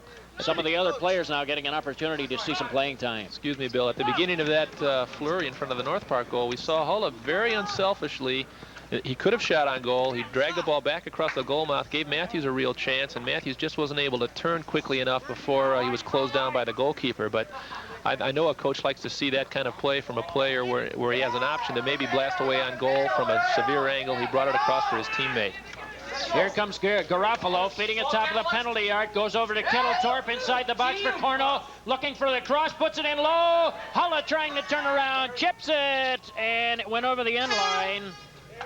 Hulla was in a little bit of a spot there. He was a little close to the end line and then tried to kind of drive the end line a little, and there was just no room for him. He ran out of room. Corno cut the ball across right to his feet, and that was a nice pass, but he had no room to really work with. Under 20 minutes remaining here in this game. We have a 3-0 Husky lead. They have scored all their goals here in the second half. The goals coming from Willie Fillion, Vincent Matthews, and Helge Abramson. So the Huskies have passed around their scoring honors a little bit here today. Ball over toward the near side. And fed toward the box area. Corno coming right up the middle. Could not get to this one, and it's cleared out. And again, it was Lekwinski coming up big from his sweeper spot.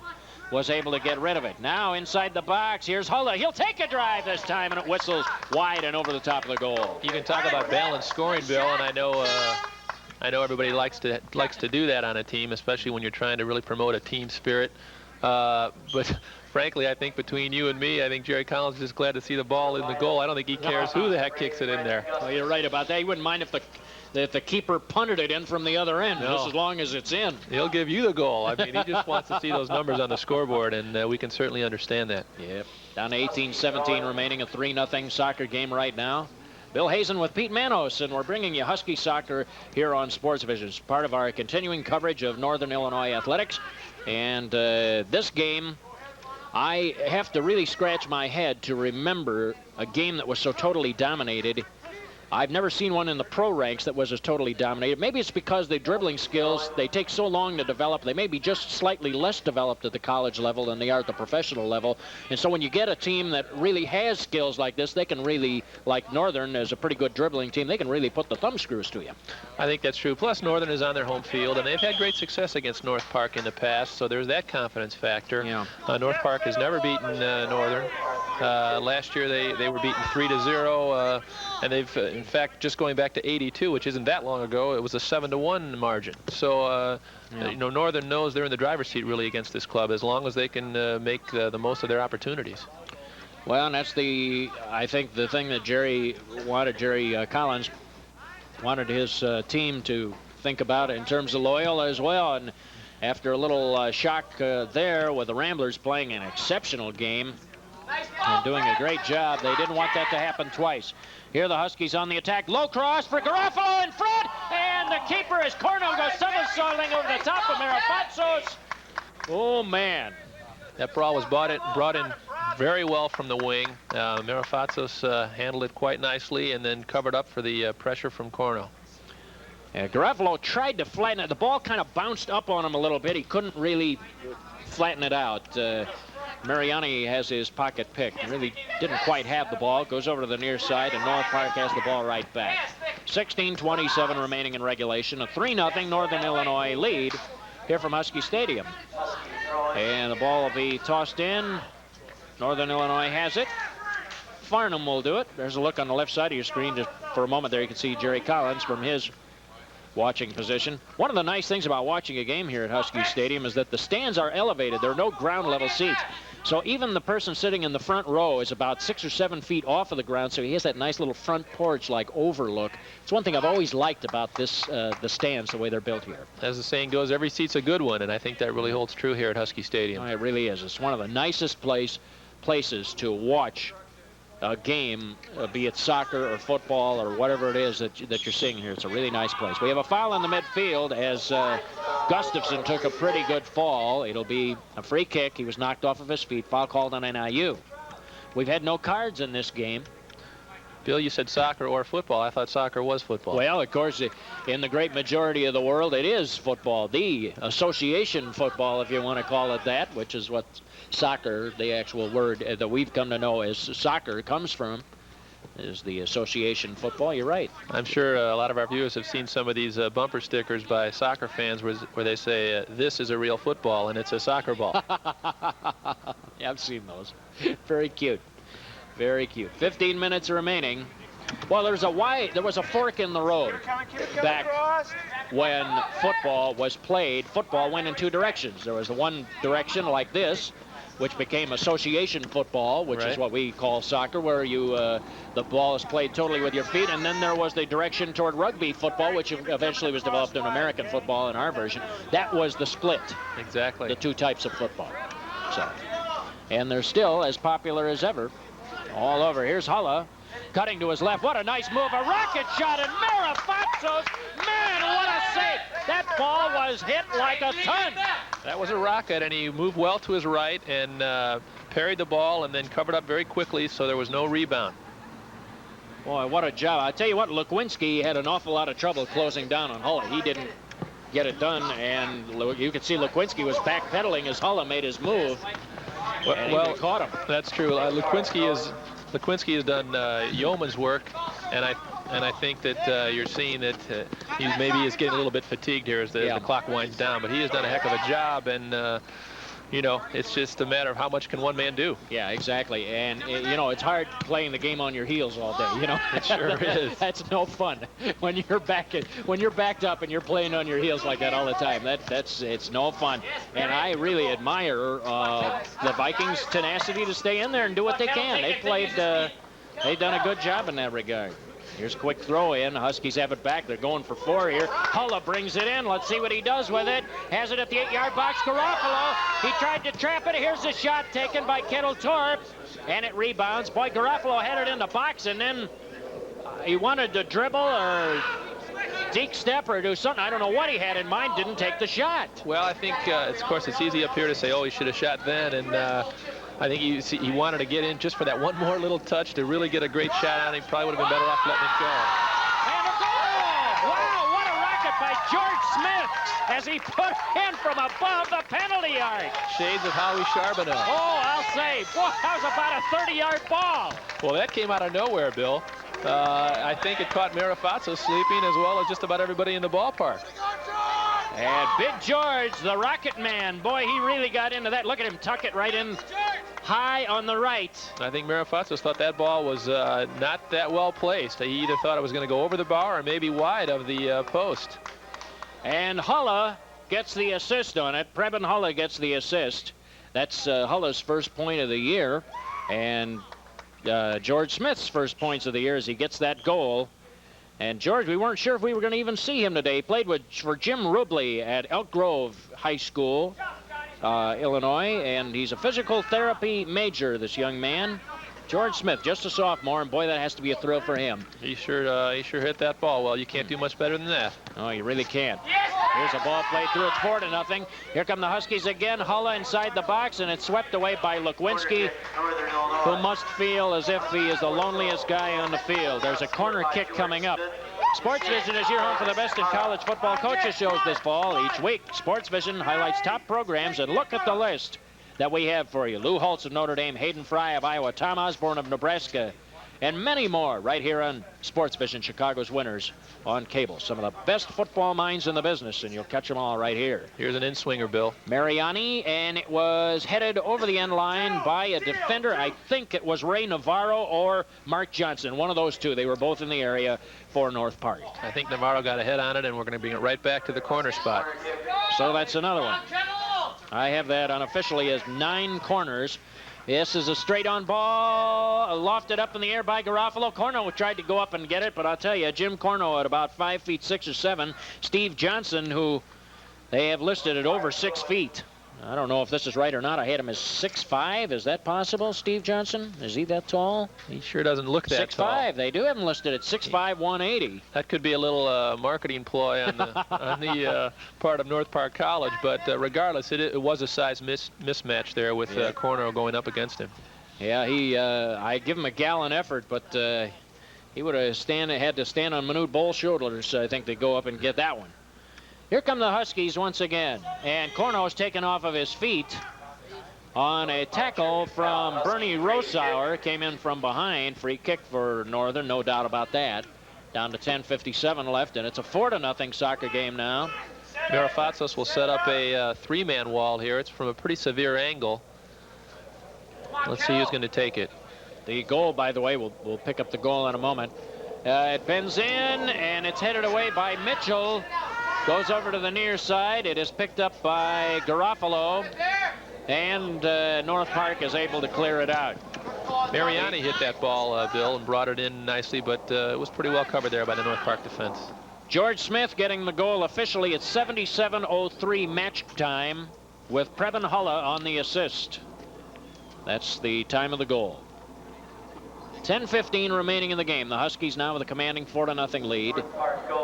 And it'll be a goal kick coming up for Marifazzo. I'll tell you what, Marifazos has played very, very well, I think, today. He faced 19 shots in the first half. I'm sure he's faced more this half. And it's like you were saying, on at least 2 of those goals, he had no chance. One of them went underneath him. We don't know about, you think he could have gotten that 4th one, maybe? It's tough to tell. Here's a young man who's really earned his pay today, Bill. You know, he's made some great saves. He's been lucky on a couple, which that's all part of the game. and he has been a victim on at least 2 of those 4 goals. It's hard. Here a young man's going to say, well, I let in 4 goals, but I played a heck of a game. And if you haven't seen the game, you're going to say, well, this guy's crazy. But in effect, I think he has played well, given the strength of Northern's offensive thrust. Well, he stopped a penalty kick. You sure can't gripe about that. How many goalkeepers do that in a season? Here's Garofalo. He'll look for the opportunity to cross it. They had a little trouble closing down on him. Mariani takes it. Oh, brother, what a move. Mariani brings it in the box, looks to cross. It's a low cross, a driving shot, save, rebound in front, and it's cleared away. The shot taken by Jim Pisani, and he tested Mirafatsos again. It was up to the save that time low. That was a great save. He's showing very good positioning in front of the goal. In fact, the very close quarters there. Now he's going down. I think he has the wind taken out of him. It's looking like he's got the wind knocked out of him. That was looking a lot like indoor there, Bill. There was about 10 players in the box, and all you had to do was throw up some boards, and you were talking indoor soccer. Hey, that blast by Pisani really bothered him. You could see it at the time. He was hit right in the windpipe, it appeared. I want to remind Husky fans and NIU alums that the Husky Club has something for you, a direct link to the NIU athletic program. You can be on the inside of Northern's climb up the competitive ladder. Join the Husky Club right here in DeKalb. You can call this number, 815-753-0586. They'll give you some information. If you're in the Chicago area watching our telecast, 312-424-7109. Once again in DeKalb, 815-753-0586. Chicago, 312-424-7109. That's a super organization, Bill. I'll put a little personal plug of my own. I am a Husky Club member. We're going to sign you up after this game. That's fine. And, count me in. We hope that everyone who's interested sure can help out the Huskies. Great golf outing you guys have every year. Gee, you had a lot of fun. What was this, August, wasn't it? Well, it's the annual Celebrity Classic that's held in June every year. And unfortunately, it doesn't improve my game, but it's always a lot of fun to go out there and support the Huskies. Well, I'll tell you what, Mirafatsos took one right in the gut, and it knocked the wind out of him. Here is a pass in front, right at the penalty spot. Corno tried to turn around. He kind of got knocked off the ball and was trying to steady himself and pushed off, and so he was called for a foul. It'll be a free kick. That was a corner that came to the top of the goal area, and it was kind of up for grabs there. No one really got ahead on it. We had about 4 or 5 players going up for the ball and just kind of passed through there harmlessly. 10 corners for NIU in this game, and North Park has 1. Shots in the first half were 19-0. I mean, it is clearly a one-way contest, and even though there was nothing on the board, nothing to show for it on the scoreboard, there's never been any doubt about what the circumstances were regarding this contest today. They have just been too tough. Well, the score is starting to indicate more and more as obviously the goals rack up. Here's Mariani with a pass. Yeah, pass inside the box. It's cleared away by North Park's defense back to the halfway line where the sweeper John O'Keefe waits for it. And the great 40-yard ball. Can Corno get to it? Good effort. He put it off of the defender, Mark Johnson, who I don't think was expecting that, and he did it with an outstep. A very nice move. That was a nice touch, and it earned the Huskies a corner kick. I was going to say that the score now is more indicative of the entire flow of play during the course of the game, first half as well. We had a 0-0 halftime, and yet it, for all intents and purposes, could have been 4 or 5-0 by halftime. Yeah, it really could have. Were Mirafatsos not so big in goal today, this could be a total blowout. Willie Fillion will take the corner. He's just come back in. 6:53 remaining as the Huskies are emptying their bench. They're trying to use everybody here today. It's an in-swinger, and the defender Johnson, Mark Johnson, was able to get a foot on it. Pass in front. Mirafatsos off the line. We had a whistle sound. The ball is in the back of the net, but it will not count. Mirafatsos got knocked off of his feet, and dangerous play called against NIU. It'll be a free kick coming up for the Vikings. This had the effect really of 2 corner kicks in quick succession. The first corner came back to Fillion, and he centered it back in. You see right there is the dangerous play. Got a great shot of that. The foot up around, head high, and of course that's verboten in this game. Absolutely, you bet. You can speak as a keeper. You can speak with authority about that. In fact, you told a fascinating story about Alan Mayer and all the problems he's had just because of that situation, because they will bring the legs high with him. And he's had many concussions. He wears that helmet. Those who watch professional soccer would be aware of him, and he can probably speak as much as anybody about those high leg kicks. That's true, although with Allen, I think a majority of his have come from balls that are down on the ground, and he's got his head close to the ball, but that's something that the goalkeeper loves to see, an official that really is protecting the goalkeeper, and that's part of the official's job. Yeah. He's got to look out for the players' welfare, and well, being a goalkeeper, I'm a little biased, but you got to look after those guys, Bill. You can't leave those guys out there high and dry. Never met a goalkeeper I didn't like. You included in that group. You included in that group, Pete. Also, they're all very articulate, smart guys, too. But you better watch it if you get them in a card game, I'll tell you that. 4-0. They talk a good game anyway. I don't know, Bill. Oh, I heard you were quite a card shark during your days in Columbus. Not or was really. it the other guys that were on? It was the other guys. I was. We were talking about my American Soccer League days with the Indianapolis Daredevils, and also in the Major Indoor Soccer League with the Pittsburgh Spirit. And I was mentioning to Bill about we were talking about Matt Barr coming to a card game with probably $100 worth of change in a big kettle, and I had a couple stacks of pennies, you know. So Matt Barr, I definitely don't want to get into a card game with him. this was before his fame and fortune as an NFL kicker. Oh yeah. 4:35 left. 4-0. The Huskies are on the attack. The ball goes over the touchline as it was out of the reach of Farnham, and it'll be tossed in by Mark Johnson for North Park. Good effort there. Farnham just stuck his nose in there, dumped the ball to touch. Nothing is coming easy for North Park today. No, it's been an uphill struggle and continues to be so. You know, they really have not had any kind of chance on goal. Now they're going to make a liar out of me here and put one on net. But really, Tweedell has been virtually untested the whole game, Bill. Yeah, Chelgren looked like he had a chance, but it was 1-on-2. And there's where the difference is. Northern Illinois, in a situation like that, you would see players coming up the wings and they'd have something organized.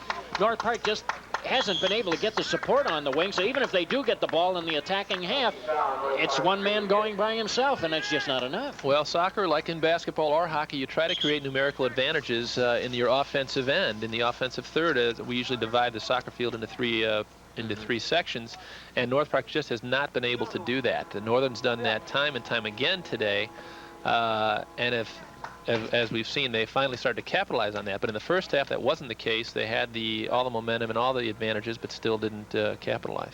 Well, you can see they're working on Mike Farnham, who went down. Mike Koffel, the trainer, is out there working on him, and he seems to be in a little bit of pain. They're running through the checks, the various checks, to make sure there's nothing broken. And just checking, does this hurt? I think it's more than just being tired. I know some of my ex-teammates would, when the fatigue set in, would kind of take a small dive and buy a little time, get the trainer out, and you know, kind of buy a little time and catch a few breaths. Well, the clown's smiling a little bit today here. He has plenty to smile about. He's kept a close eye on this game, I'd say. They have that clown face on one of the many dormitories here at NIU, and as you know, they have very good facilities here in terms of dorm living arrangements. I can speak firsthand there. Matter of fact, that is a shot of my old dorm, Douglas Hall, Bill. This brings back a lot of memories. I was a happy resident of Douglas Hall for 4 years. Survived the dorm food, which was not as bad as a lot of people say, believe me. Well, the only thing I ever heard was from the Douglas Hall officials that you survived them. I'm not sure Douglas Hall survived you. Well, the building's still standing there, Bill, so let's let the facts speak for themselves. I guess. You can't argue with that. I don't know what the inside looks like anymore since you left. Of course, they've had a few years to repair the damage, too. We're not going to talk about how many years. Remember that? That's right. Well, only 2 or 3. That's right. 3:17 remaining.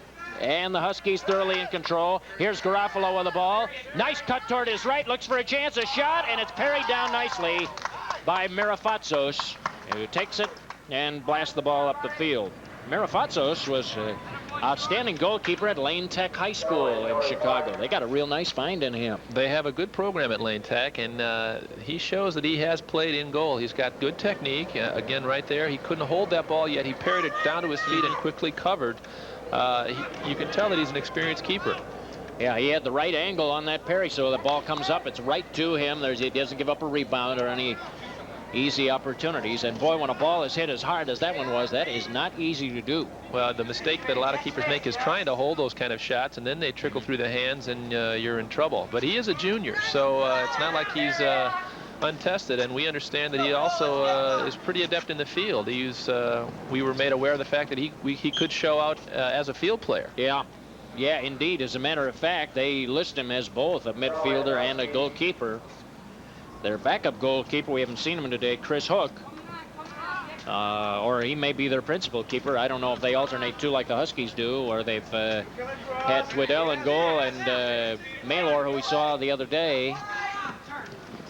Here's a little outstep pass as the ball taken away. The Huskies have it right back. Excuse me, Bill. I'm not sure what the situation is there with their goalkeepers. We didn't get a chance to catch Steve Forbes before the game. North Park arrived a little bit late, so we didn't have a chance to talk to him. Chris Hook is a senior, though, out of Kirkwood, Missouri. And I don't know what that means. The fact that Marafatis is a junior, I'm not sure who their #1 keeper is, but he is dual listed as a midfielder and a goalkeeper. Boy, Navarro nearly had a breakaway as O'Keefe fell down on the artificial turf. The ball goes over to Gustafson. Will he look for a cross here? Well, he just held the ball and gave the defense all kind of time to react.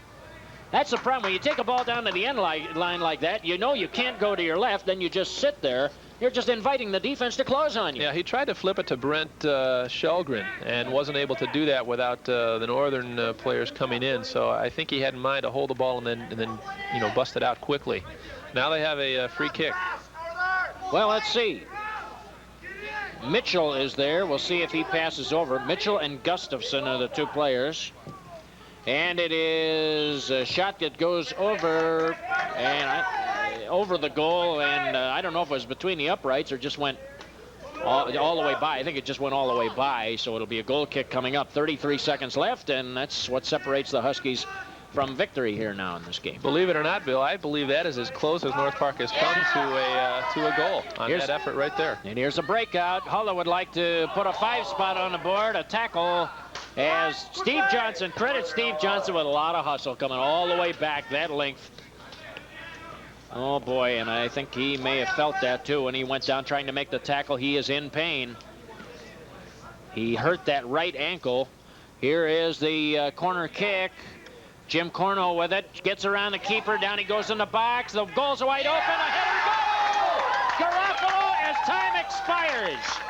Let's see if he beat the horn or not. They put the 5 on the board. The assist, I think, goes to Corno. You've got to credit Corno with a great effort there. He held the ball, drew the keeper out, was able to dish it off, and the ball was subsequently crossed and headed in. Showed some great skill there. And Drew will get credit for the assist, I think. Drew or Mariani. I think it was Drew.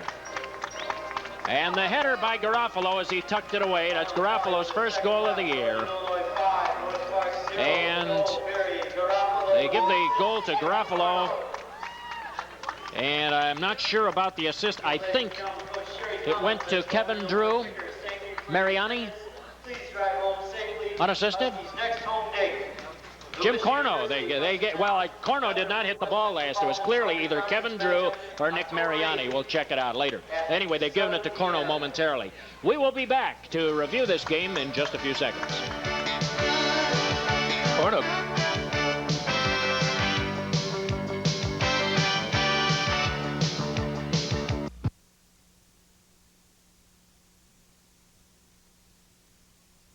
Season long, it's the quest for the West. From the opening pitch to the game-winning home run, Sports Vision is where you can capture all the line drives, the spectacular catches, and acrobatic double plays of the White Sox. It's the Sox in '86, the quest for the West on Sports Vision, Chicago's winners on cable. The White Sox battle the California Angels here on Chicago's winners on cable, Sports Vision. Well, there you have it, the final score. The Huskies winning 5-0. They get their 3rd victory of the year, and this is the type of game that they really wanted to polish off and get some good things going offensively. Bill Hazen back here with Pete Manos. It was good to see it in that second half, Pete, after I thought in North Park, and I know you had mentioned it earlier, they did a dynamite job just keeping their thumb on the dike in the first half. Well, they worked hard, and finally all of Northern's efforts bore some fruit in the second half, to Jerry Collins' relief, I'm sure. Yeah, I'm sure he was happy to see Helge Abramson. We're going to watch Helge, and as he got the scoring underway here, finally put one in the back of the net and get it going. I think he was, and the scoring was very well balanced. Here's the first goal. Abramson at the 60-12 mark. You see the ball cut across, and he's takes it very nicely. Really, the goalkeeper was kind of hung out to dry there. Nothing much he could have done there. You like to see your people finish like that all the time, and Northern's had trouble finishing, but not today. Once they got rolling. Here from the other side now, Willie Fillion is going to receive an assist from Vincent Matthews, who assisted on the first goal, and he slots it in from about 9 yards. That was at the 62-38 mark. So the Huskies are rolling at 2-0 at this point. Matthews this time is going to score on his own. He's going to get an assist from Abramson this time, so they're returning the favor. He slipped that one underneath the goalkeeper, probably one that he should have had. Next, George Smith with an assist from Preben Hulla at the 77-03 mark. Well struck ball, believe me. What a rocket. And finally, winding things up, Barry Garofolo with his first goal of the year. The ball's brought across, and bingo, he's in the right spot at the right time. And it appeared to be Kevin Drew, either Drew or Mariani. I think it was Drew on that last assist. So 5-0, they got it on the board. I think what happened was they get that first goal going for them, and then, as you said, then the dike suddenly collapsed, and boom, it was off to the races. That's true. Well, it's a game of momentum, and Northern's momentum was on the rise after that first goal, and North Park had a natural letdown. I mean, their backs were to the wall the whole day. Really, Corno made that last goal happen. Whether or not he gets the assist officially, we have to wait and see. But he made that last goal happen by holding the ball, bringing the goalkeeper out, then dishing it off.